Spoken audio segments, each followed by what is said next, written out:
Hey people, what's going on? Welcome to Banjo-Kazooie. Well, this is Let's Play Banjo-Kazooie episode 7, and this time, we're in Gobi's Valley. No, I'm not calling it Gobi's Valley. Though you can argue with me, I don't care. I call it what I call it, just like some people, like it's, you know how with some games, things are pronounced one way, but people pronounce them another. And as a kid, I always pronounced this level as Gobi's Valley, so I'm gonna go with Gobi's Valley, and if you think that's wrong, then kudos to you. So this is Gobi's Valley. The 6th level in the game, desert themed, completely different from Freezeezy Peak. Oh wait, also, Happy New Year and stuff. Yes, it's now 2013, and this is actually a surprise getting the next episode out so soon in comparison to the last one. So let's get started now, shall we? So we've collected some notes, and you'll see these mini sphinx things popping out of the wall here, and this will raise a pyramid as, well, obviously shown, but we're not gonna do that at the moment.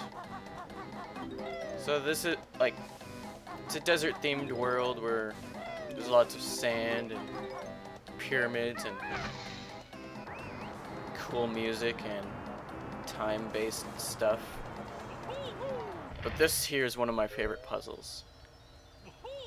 First things first, we gotta kill this guy. And in order to kill those guys, if I hadn't already established that before, is that you have to use the gold feathers. So basically, it's one of those flipping things where you have to match the specific icon with whatever, and if you get it wrong, if you get them wrong, then you have to restart. Well, basically they'll be flipped back. It's pretty straightforward, and you have enough time, and throughout each file, and each time you play through, the order never changes, so it's not something that you have to worry about constantly. All you really have to do is memorize where all of them go. Like, the easiest one right there are the 2 Jinjos at the top right. And I guess if you could also consider the Kazooie one pretty simple too, but it's just something to get used to, you know? And standing in the middle saves us a bit of time. So we get our first Jiggy in just a matter of a few minutes. Not only that, we're also gonna get our first Jinjo. Jinjo. He says Wii because he likes the Nintendo Wii. Now that's a bit of a tricky empty honeycomb piece to gather, to collect. Oh crap. Oh crap. No, we're trapped under the magic carpet. You know what? I'm just gonna keep jumping over. Collect the feathers. And, you know, just sort of beak buster that funny little rock for another easy Jiggy. Funny, he's all chummy with you, then yeah, well, he's chummy and then he gets frustrated with you, and you'll find out later on in this episode. So this is one, much like Bubble Gloop Swamp, this is one of the more memorable levels to me. Like, I remember all the levels so well, but this is one of the few levels that I adored as a kid.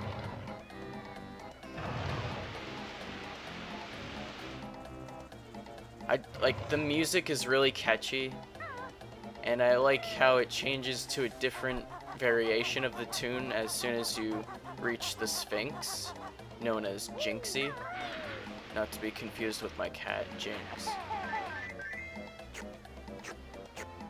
So now that we've fed this jinxy looking thing, we can now enter the pyramid. And it's probably home, it's home to one of the, well, if you're not good at this game, probably home to one of, I'd say maybe one of the hardest jiggies to get, though not exactly. Like, if you're able to get your timing right, then you shouldn't have too much trouble, but... This is King Sandybutt's tomb. Turn back or I face his wrath. And his wrath is 60 seconds of, you know, trying to get through this maze.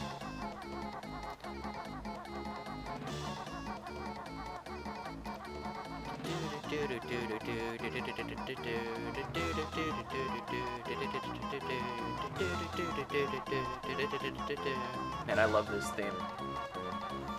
And it just gets increasingly more intense. Ooh, a witch switch. And now we can get that jiggy. You must have assumed that there was something inside there. I mean, why else would there be a coffin?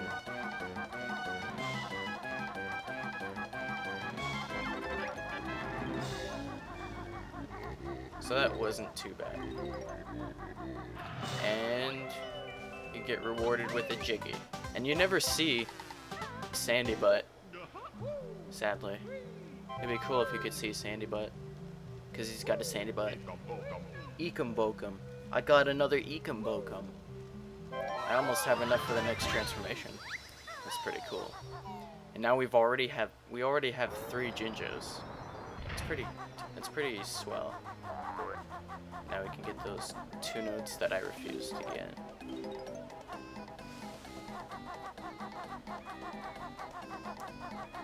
Like, I love this tune. Like, I know you can't see it right now, but I'm just like sort of dancing. Well, not really dancing, but I'm like moving my body to the beat and stuff. It's pretty rad. So the bee-looking wasp things, I can't remember their name at the moment, but they're essentially the Gobi's Valley version of the Buzz Bomb, those flying things from Bubble Gloop Swamp.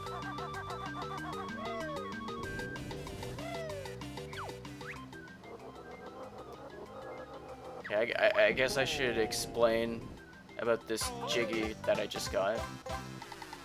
Basically, that hand sticks out of the ground and it's holding a jiggy. But if you were to walk close to it, as like without the running shoes, then he would basically grab the jiggy in his in his palm, like completely close his hand, and you won't be able to grab it. So in order to be able to get that jiggy, you have to have the running shoes and have enough speed before he has enough time to close his hand. And yes, I realize that I have 2 health right now. 3, 4, 5. Pretty much from now on, whenever we see the honeycomb box thing, majig, whenever we see those now, they will have bees buzzing around them.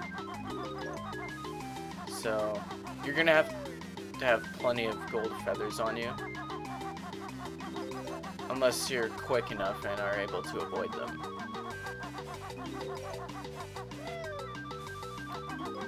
I love the running shoes tune as well. So now we can like swim and stuff. And we basically have to drain this thing. And in order to do that, we have, you know what, I'm not even gonna bother with the notes right now, So we get the jiggy, and that drains the water. And this proceeds to fill it up right there, where originally there was quicksand.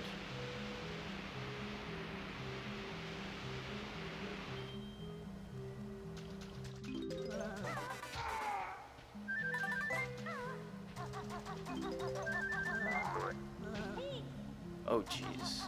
Oh gosh. Oh gosh. No. No. Oh no. Oh no. Okay, so I didn't think I was gonna get too low of health in this level 2.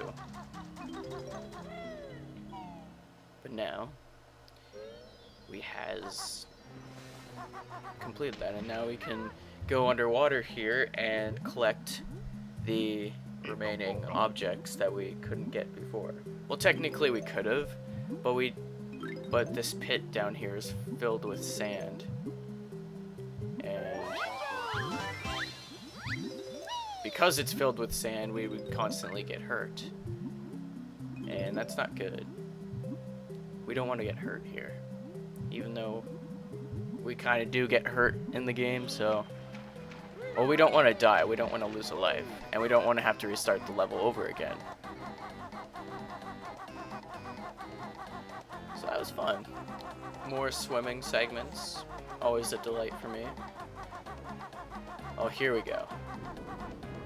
I know we've heard it already, but this is like the awesome variation of Gobi's Valley theme.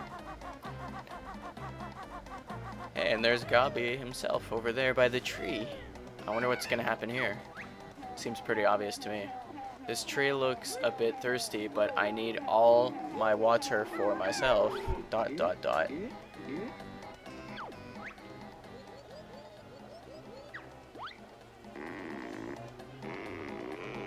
Oh. Oh god. Sorry. You know, when you become older, you start to become you begin to have you begin to get a perverted mind sometimes. And I know Rare liked to stick weird innuendos in their game. Especially Conquer.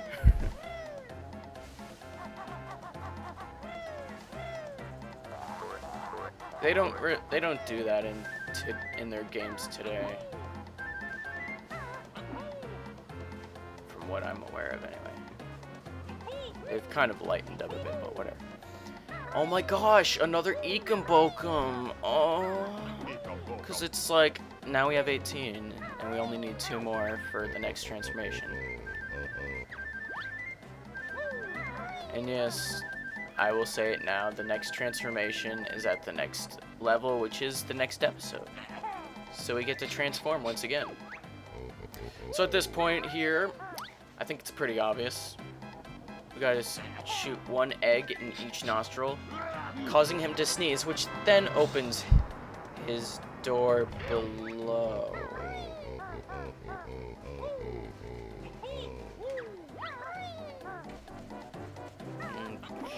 Okay. So now we're gonna get the boots. And obviously get these notes and oh cool, another Mumbo token.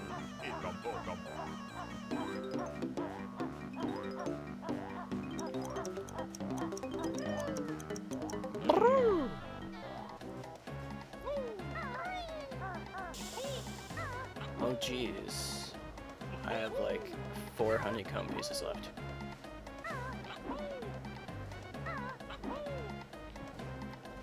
Oh, we're gonna get a fly now? We're gonna get a fly now? Brrr. We're gonna like not go over there and just go over here. And we're gonna be awesome and try to maneuver around so we can get this honeycomb. Okay. It's a good thing I have a good amount of feathers. I remember this one time I was playing the game, and I only had maybe 1 or 2 feathers left, and I got down into the empty moat, like where where that blue Jinjo is, and where you fill it up with water. I didn't have enough feathers to get myself enough height so I could get out of there. So I had no choice but to kill myself. It was a sad day in Hammer Bro Mike history. Though I've had more embarrassing and sad memories happen to me in this game. Uh-oh. No. Uh-oh. No. We gotta get out of here. No. Come on. No, no. Oh, we got 1 more. Okay, grab the boots. Man, And like Freeze Easy Peak and this level, they're killing me, man. They're killing me. What am I gonna do? So low on health. So painful.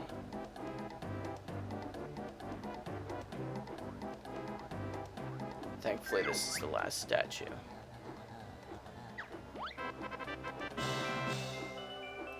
I wanted immortality! But I guess a Jiggy is fine.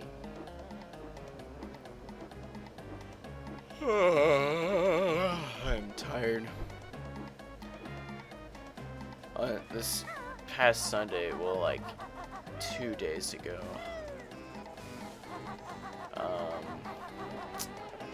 I went snowmobiling. Like we got, I think, during the evening of Boxing Day. You see, okay, for those of you who don't know what Boxing Day is, the day after Christmas in Canada, and I think the UK as well, and a couple other countries, there's a day called Boxing Day, which in a sense is kind of like Black Friday, but not as life-threatening. And yeah, that evening we got a bunch of snow, and it was snowing throughout the 27th, and we got a bit of snow just this past Friday. So anyway, back to the game. Apparently Kazooie is this guy's god, since he has a statue of Kazooie just with a target, no less, just sort of pinned up on his pyramid. It's very strange to me. This is probably an interesting room, and this guy has like the best voice in the game.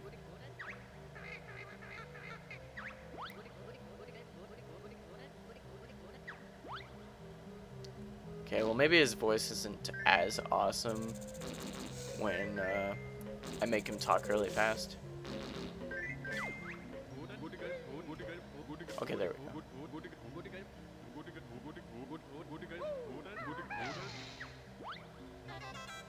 See how awesome that guy's voice is? It's like woulda? I don't know. I thought his voice was cool. And we have 8 Jiggies. Man, right now we have 63 Jiggies. That's really impressive of me and us. And we still have 2 more Jiggies to go in this level, and we have that one just to get in outside of the level 2. So before the end of this episode, we're gonna have 66 Jiggies, all in the span of 7 episodes. It's pretty cool. It's like every episode I get a Jiggy, though it won't be that way. Won't really be. Yeah, it won't really be that way in one episode. I think sometime after Mad Monster Mansion.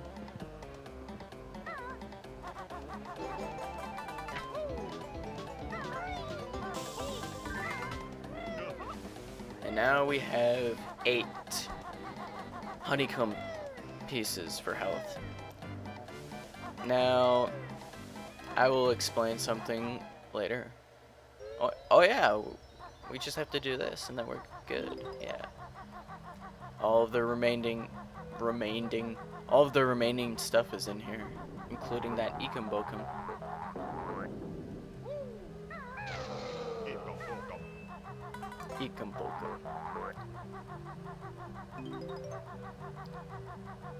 Oh, so close. So close. We have 96, and then there's just one in the corner and one on the magic carpet. And if you're familiar with this game, then obviously there's going to be one on each magic carpet in here. And there are 3, so we've gotten the one. But before we get the others, we're going to get this Jinjo. And get the 9th Jiggy.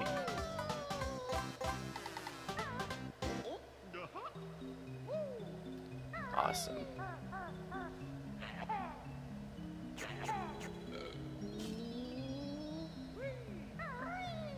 Oh, Jiggy, not Jiggy. Note number 99. Oh, it's note number 100. Sweet. And it's not like I can get an extra life anyway. And finally, the last Jiggy.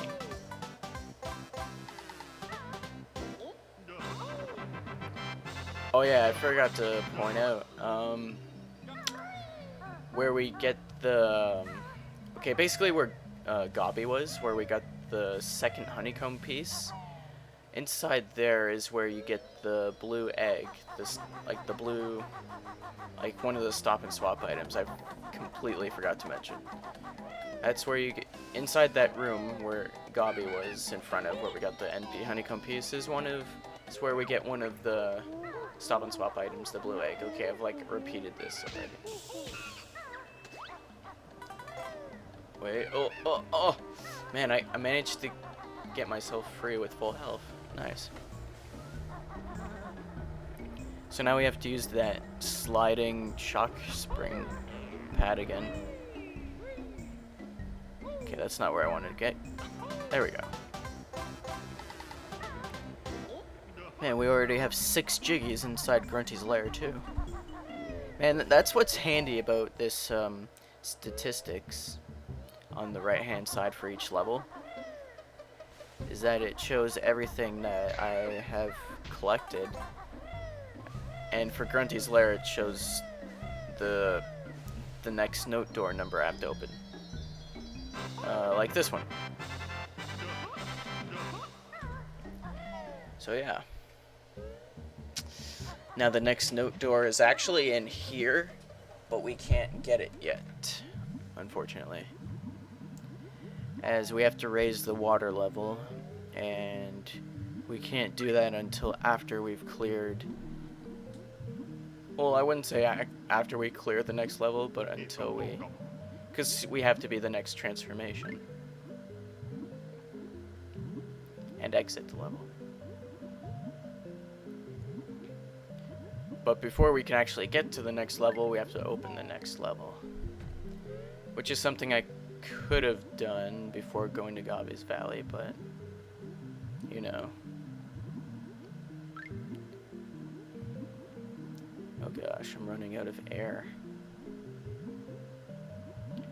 If only I didn't get that Mumbo token, but I'm fine. I mean, oh gosh, get back up there. Okay, we're good. Oh gosh, don't get me, chump. That guy's a big chump. He's just following me like a chump. And there we go, the portrait to Mad Monster Mansion, the next level.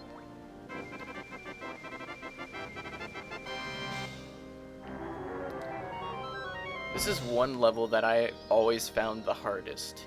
Like, I actually found this level to be a lot more harder than Rusty Bucket Bay when I was a kid. Oh yeah, for Rusty Bucket Bay, we might be having a special guest joining us for that episode, so look forward to that. I'm not going to say who it is, so you're just going to have to find out when the episode comes around. But it's not going to be episode 9. Yeah, it's not going to be episode 9.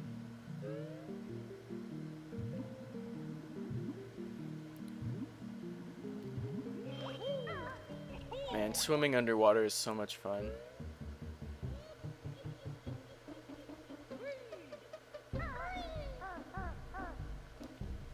Now we can enter the next level. Man. Minecraft on Xbox 360 has gotten so much better. It's a lot of fun since they added enchanting and stuff to the game. And I'm having a lot of fun with my current world. Why am I talking about Minecraft right now? Especially when the end of the episode's here. So just before we go in, we're gonna open up this door, which we have to break open with because we have to get down there as the next transformation. Well, tune in next time for Mad Monster Mansion. See ya.